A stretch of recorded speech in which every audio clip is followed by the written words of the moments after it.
So, dear students, let's start the part 2 of work and energy. Now, in last part, we have derived the expression for kinetic energy, and if you remember, it is half mv square, where m is the mass and v is the velocity. Up we will derive the expression for potential energy. Now, as we discussed, energy possessed by body due to its shape, position and configuration is called as potential energy. You know that water stored at height in dam contains potential energy. In bow, when the string is pulled, then bow contains potential energy. If any object is lifted up from the surface of earth, then it contains potential energy. So let's derive the expression for potential energy. Work done, nothing but force into displacement. What's the work done? Work done is the force into displacement. Force का formula mg and displacement from surface of earth when you lift upward, when it is height h, so it is mgh. So mg into h, so work done का formula mgh. जैसे आपको मैंने last time discuss किया था कि जब आपने कोई ऑब्जेक्ट को ऊपर लिफ्ट किया था तो आपने वर्क डन किया था. That work done is stored in the form of potential energy. The work done is stored in the form of potential energy. Therefore, work done is equivalent to potential energy. Hence, the formula for potential energy is mgh.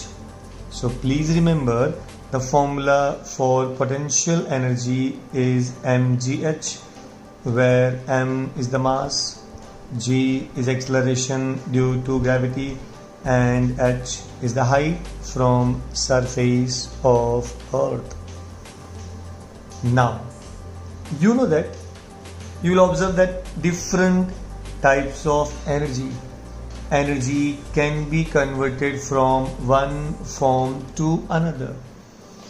I give examples.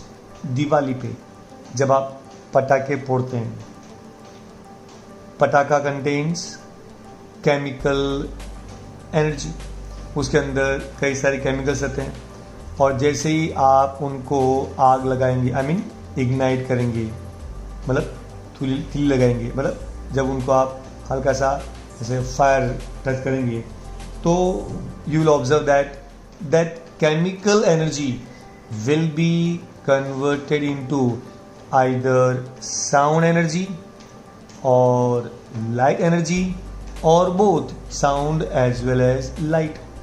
अब जैसे आप अनार फोड़ेंगे दिवाली में, जब अनार फोड़ेंगे तो it will give you only light. जब आप सूतली बम फोड़ेंगे then it will give you only sound. लेकिन ऐसे कुछ पटाखे होते हैं जिनको आप फोड़ेंगे तो आपको साउंड भी मिलेगा और लाइट भी मिलेगा. तो यहाँ पे we will discuss important conversion. For example, अब जैसे मान लो सेंटर में मैंने दिया इलेक्ट्रिकल एनर्जी और ये था आपका मैकेनिकल एनर्जी. तो एग्जांपल दिया आपको फैन. जब फैन में आप इलेक्ट्रिसिटी पास करेंगे, मतलब जैसे आप फैन का बटन स्विच ऑन करेंगे तो फैन मूव करेगा. फैन मूव करेगा मतलब fan will contain kinetic energy because उसके जो ब्लेड्स है वो मूव करेंगे and therefore kinetic energy is a part of mechanical energy. So can you see, जब आपने लाइट स्विच ऑन किया फैन का बटन तो you got mechanical energy. Similarly अगर आप जनरेटर लेंगे और जब जनरेटर आप ऑन करेंगे तो वो मैकेनिकल एनर्जी को इलेक्ट्रिकल एनर्जी में कन्वर्ट करता है। I hope you got it. अब चलते हैं दूसरा, लैम्प।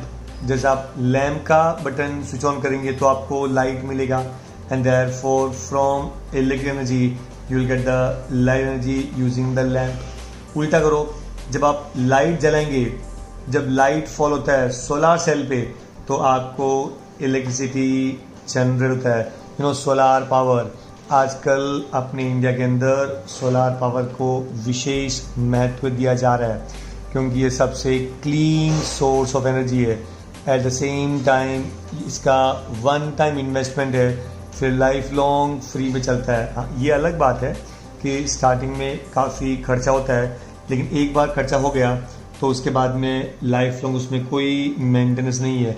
इसके लिए आजकल जो भी नई बिल्डिंग्स बन रही है हमारी कंट्री में, वहाँ पे हर न्यू बिल्डिंग को कंपल्सरीली सोलार पैनल यूज़ करना है सो दैट आप सनलाइट से लाइट जनरेट कर सकते हैं।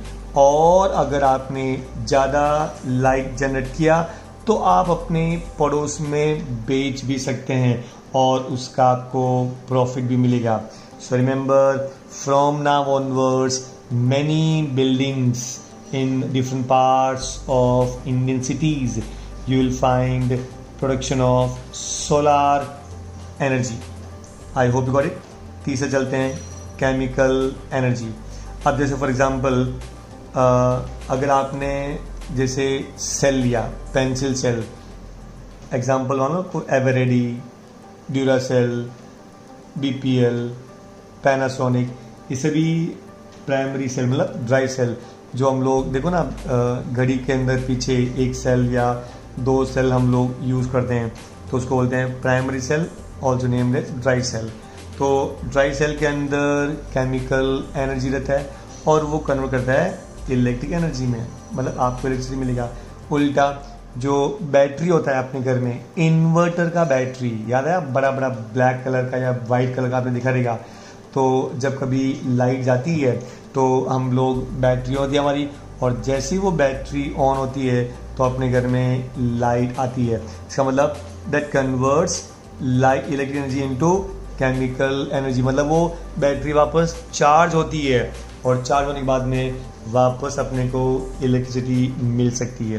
सो in this way you can see electric energy can be converted into chemical energy using secondary cell, and chemical energy can be converted into electric energy using primary cell. I hope you got it. आगे देखो, sound energy. अगर आपने loud speaker use किया तो जैसे ही loud speaker आप switch on करेंगे button, आप जोर जोर से आपको आवाज़ आएगा, तो loud speaker converts electrical energy into sound energy. और दूसरा माइक्रोफोन, जैसे माइक्रोफोन में आप आवाज़ करते हैं तो उससे इलेक्ट्रिसिटी जनरेट होता है। तो ये एग्जांपल था conversion of electrical energy into sound energy and sound energy into electric energy.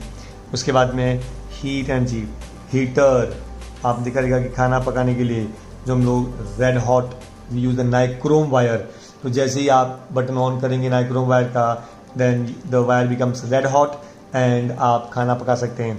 मतलब electrical energy is converted into heat energy. और दूसरा थर्मोकपल, एक्चुअली ये अभी आपको 9th 10th में नहीं है, जब आप हायर स्टडीज़ में आएंगे तो आपको मालूम पड़ेगा कि अगर दो अलग अलग कॉपर एंड आयरन अगर आपने वायर लिया और आपने दो वायर को जब आपने कनेक्ट किया आपस में, एक इधर वायर एक इधर वायर, तो आपको दो जंक्शन मिलेंगे। उस जंक्शन को, एक को आपको हीट करना है, एक को आपको कूल करना है, तो इलेक्ट्रिसिटी विल फ्लो। उसको बोलते हैं थर्मोकपल। क्या बोलेंगे? Thermocouple. I hope you got it. So in this way, इससे हमें क्या पता चला कि energy can be converted from one form to another form. जैसे मैंने एग्जांपल दिया आपको फायर क्रैकर्स, पटाखे का, it converts chemical energy into sound energy और light energy. In this way आपस में इनका कन्वर्शन चलता रहता है। लेकिन एक बात आपको याद रखना कि जितना उसमें केमिकल था ना, उतना ही साउंड आएगा, उतना ही लाइट आएगा। इसका मतलब क्या हुआ कि ऐसा नहीं होगा कि केमिकल आपने कम लिया और साउंड कुछ ज़्यादा गया, नहीं, बिकॉज एनर्जी हमेशा कांस्टेंट रहता है। तो उसका भी हम लोग ने एक रूल बना लिया, उसको बोलते हैं law of conservation of energy. वो लॉ ऑफ कंजर्वेशन क्या बोलता है? Energy can neither be created nor be destroyed. Energy can neither be created nor be destroyed. It can be converted from one form to another form. It can be converted from one form to another form. मतलब एक form से दूसरे form में convert हो सकता है, लेकिन याद रखना कि total energy always remains constant. तो ये था आपका law of conservation of energy. It says energy can neither be created nor be destroyed. It can be converted from one form to another. The total amount of energy in the universe always remains constant. This is called as law of conservation of energy. I hope you got it. Now say please, what do you mean by free fall? मान लो आप अपनी building के 10th floor पे गए, आपके हाथ में एक बॉल था और आपने बॉल को रिलीज़ कर दिया। तो याद रखो कि जब आपने बॉल को रिलीज़ किया था, उस समय उसका इनिशियल स्पीड हमेशा 0 रहेगा। ये पोजीशन पे इनिशियल स्पीड विल बी 0। याद रखना, यहाँ पे always u is equal to 0। u बोले तो initial speed, so remember u will be equal to 0। अभी हम लोग ने डिस्कस किया था कि जैसे जैसे वो ऑब्जेक्ट अर्थ की तरफ आएगा, वैसे वैसे उसका acceleration due to gravity is 9.8 metre per second square. Therefore जैसे जैसे ऑब्जेक्ट अर्थ की तरफ आएगा, उसका स्पीड बढ़ता रहेगा। अच्छा, याद रखो कि जब कोई भी ऑब्जेक्ट जब अर्थ की तरफ आता है तो उसके ऊपर फोर्स लगता है, और वो फोर्स होता है gravitational force.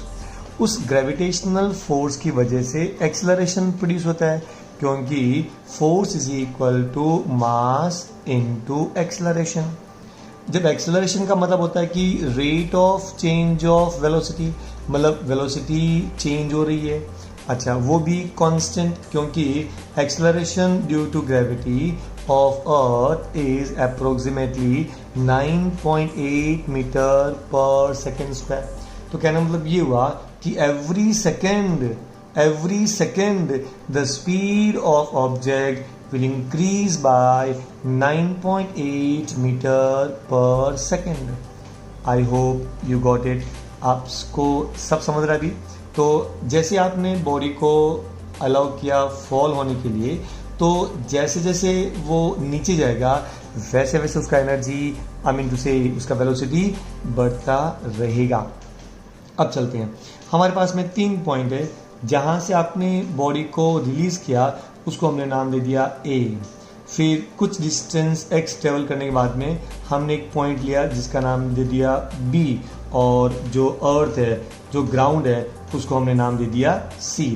So please try to understand, जो अर्थ का टॉप मोस्ट पोजिशन था, जहाँ से आपने बॉडी को रिलीज किया, उसका velocity initial velocity will be 0, उसको हमने नाम दे दिया A। और वहाँ से जब बॉडी ने डिस्टेंस x ट्रेवल किया तो ऑलमोस्ट कहीं पे आ जाएगा, उसको हमने नाम दे दिया B। और जब बॉडी अर्थ पर आएगा तो उसको हमने नाम दे दिया C। अब ध्यान दीजिए, the total height of the body from the surface of earth is h। In other words, I want to say the point A is at a distance h from the surface of earth। ये चीज़ आपको clear हो गया? तो यहाँ पे velocity को आप नाम देंगे VA, यहाँ पे देंगे VB और यहाँ पे देंगे VC। अब चलते हैं सबसे पहले एट पॉइंट A। अच्छा याद रखना कि यहाँ पे हम क्या करते हैं, हमको ये फाइंड करना है कि what is the total energy at point A, at point B and at point C। And remember total energy is the sum of kinetic energy plus and potential energy. So KE plus PE gives you TE। TE बोले तो total energy। अब सबसे पहले चलते हैं point A पर। ये आपका पॉइंट A है। इस पॉइंट पर U इक्वल टू 0, क्योंकि आपने बॉडी को फ्रीली फॉल होने दिया था, मतलब body is allowed to fall. जब बॉडी फॉल हो रहा था उस समय उसका स्पीड 0 था, उसको हम नाम देंगे initial velocity. So initial velocity U equal to 0। Now अभी what is the formula for kinetic energy? Kinetic energy is equal to half mu square. Kinetic energy is equal to half mu square. Now kinetic energy U का value कितना? 0। तो half m into 0 0। So remember जब body is allowed to fall उस समय उनका kinetic energy 0 है। और वैसे भी आपको मालूम है कि जब बॉडी मूव नहीं करता है, मतलब बॉडी को जो आपने खाली जैसा आपके हाथ में था आपने रिलीज किया था, जब रिलीज किया था उस समय बॉडी आपके हाथ में था, उसका स्पीड 0 था। और जब स्पीड 0 था मतलब the velocity will be 0 and therefore kinetic energy will be equal to 0। दूसरी बात, जब बॉडी पॉइंट A पर है तो उसका हाइट सरफेस से कितना है? Remember height always to be measure from surface of earth, तो उसका हाइट h है। Then what will be potential energy? Remember potential energy will be equal to mgh। यही फॉर्मूला है mgh। m is the mass, g acceleration due to gravity, h height। तो यहाँ से height h है तो it is mgh। ये था आपका potential energy। Then what is total energy? Total energy is the sum of kinetic and potential। Kinetic energy कितना था? 0 प्लस पोटेंशियल कितना था? mgh। Therefore total energy is equal to 0 plus mgh बोले तो mgh। तो याद रखना at point A the total energy is mgh। अब चलते हैं एट पॉइंट B। ये पॉइंट B पे देखो, यहाँ पे जब पॉइंट B है मतलब the body has covered some distance, लेकिन इनिशियल जब बॉडी यहाँ पे था याद रखना उसका इनिशियल वेलोसिटी तो हमेशा आपको U 0 लेना है। लेकिन यहाँ पे डिस्टेंस कवर कितना हो गया? x, क्योंकि जब बॉडी पॉइंट B पे आ गया तो distance covered is x। Acceleration due to gravity is g और यहाँ का वेलोसिटी को हम नाम दे देंगे VB। वैसे तो आप कुछ भी नाम दे सकते हैं, V दे सकते हैं, लेकिन चूंकि बॉडी पॉइंट B पर है तो उसको हम नाम देंगे VB। अब चलते हैं at point B U equal to 0, क्योंकि इनिशियली 0 था। S मतलब distance travel is x। Point B पे आने तक उसने कितना डिस्टेंस ट्रेवल किया है? x। और acceleration is nothing but what? Acceleration due to gravity. तो using the third kinematical equation वो क्या होता है? v square equal to u square plus 2as। u कितना? 0। तो 0 प्लस 2। a मतलब acceleration due to gravity, s मतलब x। So v square equal to 2gx। ये आपको याद रखना है, v square equal to 2gx। अब चलते हैं what is the formula for kinetic energy? It is half mv square. लेकिन v कहाँ का? पॉइंट B का, इसलिए हमने b दे दिया सफिक्स। तो फॉर्मूला क्या हो जाएगा? Half mvb square. लेकिन अभी देखो हमने vb का वैल्यू कितना था? v स्क्वायर का वैल्यू, यही v स्क्वायर मतलब यही vb स्क्वायर, एक ही बात है। v स्क्वायर का फॉर्मूला क्या था? 2gx। क्या था? 2gx। तो जहाँ पे vb स्क्वायर था हमने लिख दिया 2gx। I hope you got it. कोई डाउट? अच्छा अब क्या करते हैं, ये जो आपका 2 हो गया आपका कैंसिल।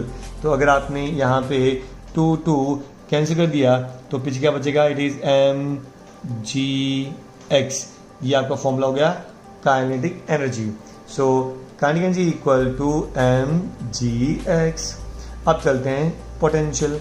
ये आपका potential energy at point B. तो मैंने क्या बोला, हाइट कहाँ से हमेशा मेजर करेंगे, सरफेस ऑफ अर्थ से। तो सरफेस ऑफ अर्थ से हाइट कितना हो गया, एच माइनस एक्स। तो याद रखिए इसका formula potential will be m ji h, but at is what is height, height is h minus x. कहाँ का हाइट, पॉइंट बी का। कहाँ से, सरफेस ऑफ अर्थ से। ये पूरा हाइट एच है, लेकिन सरफेस ऑफ अर्थ से जो पॉइंट बी है उसका हाइट कितना है, एच माइनस एक्स। इसको आप यहाँ पे सब्स्टिट्यूट करेंगे तो formula for potential is m ji h. H मतलब एच माइनस एक्स। ये था आपका पोटेंशियल, ये था आपका kinetic. Then what is total energy, total energy is equal to potential plus kinetic. The formula for potential energy is m ji h minus x plus formula for kinetic energy M g x. I hope you got it. अब आप इन दोनों में m g ले लो common, H minus x plus X, X gets cancel, M ji H. So total energy is equal to M G H. Look at this equation, look at this equation. Can you see, यहाँ पे भी total energy M G H था, यहाँ पे भी total energy M G H है। अब चलते हैं पॉइंट सी पर। सो एट पॉइंट सी, ये पॉइंट सी पे देखो, याद रखना बॉडी कहाँ पर है, सी पे, बोले तो सरफेस ऑफ अर्थ पर। याद रखना कहाँ पर है, सरफेस ऑफ अर्थ पे। तो डिस्टेंस ट्रेवल कितना हुआ ऊपर से यहाँ तक, एच, क्योंकि बॉडी यहाँ था पहले और चलते चलते यहाँ पे आ गया, तो distance travel is h. Acceleration will be acceleration due to gravity and initial velocity is 0। तो use third kinematical equation, v square equal to u square plus 2as। u कितना 0 प्लस 2 इंटू a कितना g, s distance travel कितना किया, h। ये distance travel किया ऊपर से नीचे तक, तो इट इज h। तो v का स्क्वायर, v मतलब v स्क्वायर मतलब vc स्क्वायर, क्योंकि ये पॉइंट c पर है, तो what is vc square, 2gh। I hope you got it. चलते हैं, what is the formula for kinetic energy, kinetic energy equal to half m v c square. What the formula for kinetic energy, half m v c square. ना v c square का formula क्या था, 2gh। तो formula हो गया आपका half into m into v c square. What is v c square, 2gh। ये था आपका 2gh, 2 गेट्स कैंसल, पीछे क्या बचेगा, एम जी एच। तो kinetic energy is m ji h. Now formula for potential energy is m ji h, but what is the height of this body from the surface. Object कहाँ पर है, सी पर, सी कहाँ पर है, अर्थ पर। So what is the distance of point c from the earth, 0, क्योंकि सी कहाँ पर है, अर्थ पर। तो सी अगर अर्थ पर ही है, और मैंने आपको पहले भी डिस्कस किया था कि जो बॉडी अर्थ पर रहता है उसका हाइट 0 रहेगा एंड उसका पोटेंशियल एनर्जी भी 0 होता है। So potential energy equal to M g into height is 0, तो potential energy is 0। Now what do you mean by total energy, it is the sum of potential and kinetic. So potential and kinetic equal to 0 plus mgh equal to mgh. So total energy is mgh. Now say please, what is power? Power is the rate at which work is done. मतलब कैसे हुआ, मैं आपको एक example देता हूँ। मैं एक काफ़ी, देखो ये एक जेंटलमैन है, वो पानी की बाल्टी उठा के लेके जा रहा है। अभी सपोज फॉर एग्जांपल एक आदमी है हट्टा कट्टा, करीबन वो से 20 साल का आदमी है और वो 20 साल का आदमी एक बाल्टी उठा के और एक जगह से दूसरी जगह पे लेके जा रहा है। जब वो दूसरी जगह पे लेके जाएगा तो क्या होगा कि वो फास्ट लेके जा सकता है। और सपोज उसने डिस्टेंस ट्रेवल किया 100 मीटर का। एक दूसरा पतला सा आदमी है, वो भी बाल्टी उठा के लेके जाएगा, लेकिन वो एकदम स्लोली लेके जाता है, लेकिन distance covered is same, that is 100 metre. I repeat, बड़ा आदमी बकेट को एकदम फास्ट लेके जाएगा, लेकिन डिस्टेंस ट्रेवल किया 100 मीटर। पतला आदमी भी 100 मीटर डिस्टेंस कवर करता है, लेकिन उसको ज़्यादा टाइम लगता है। तो दोनों में फ़र्क क्या है? पहली बात, दोनों में इक्वलिटी ये है कि दोनों का वर्क डन सेम है। मतलब क्या हुआ?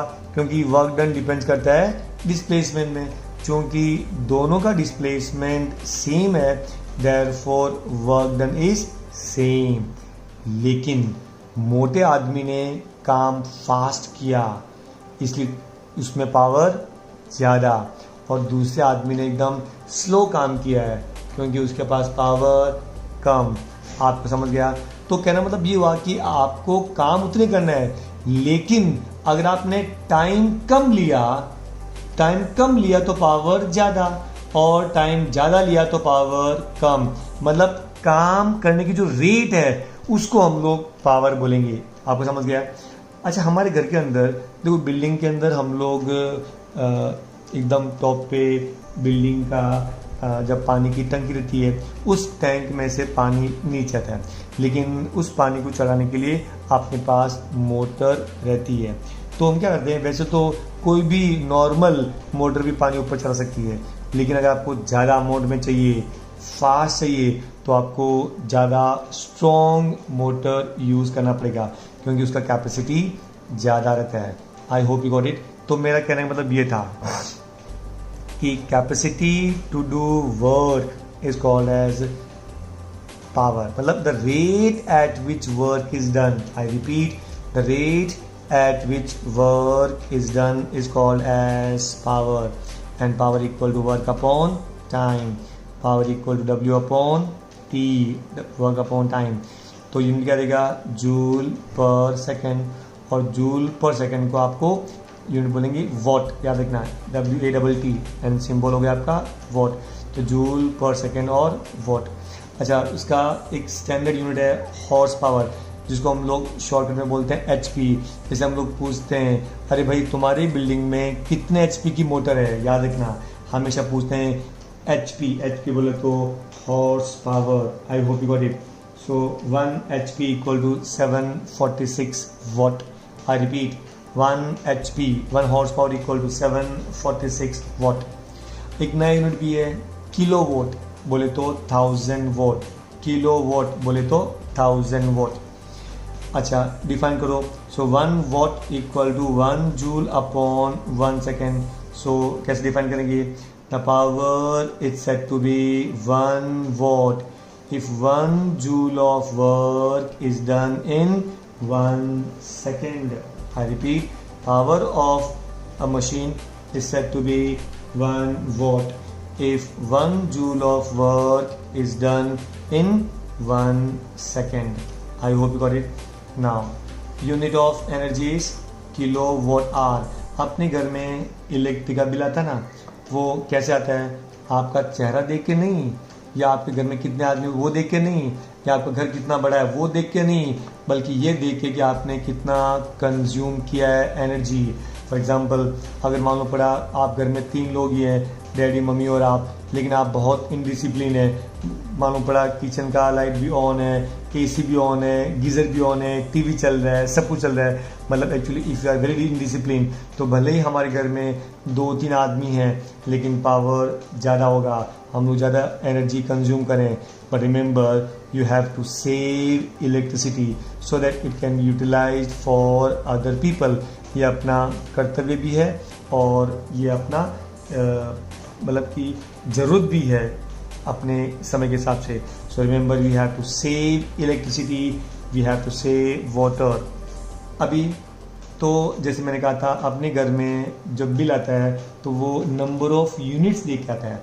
तो एक यूनिट क्या होता है, अगर आपने 1000 वोट को, सपोज ये पावर आपका 1000 वोट, अगर आपने 1000 वोट को 1 घंटे के लिए यूज़ किया, कितना, 1 घंटे के लिए यूज़ किया, तो 1 घंटे में कितना मिनट्स, 60, 1 मिनट में कितना सेकेंड, 60, सो टोटल सेकेंड कितना हो गया, 60 इंटू 60, तो 1 घंटे में कितना सेकेंड हुआ, 60 इंटू 60।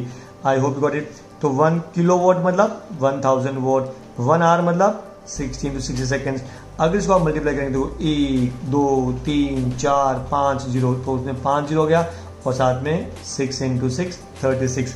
तो इसको हम लिख सकते हैं, अगर आपको 0.6 तक शिफ्ट करना है तो 1 2 3 4 5 6 मतलब 3.6 इंटू 10⁻⁶ जूल।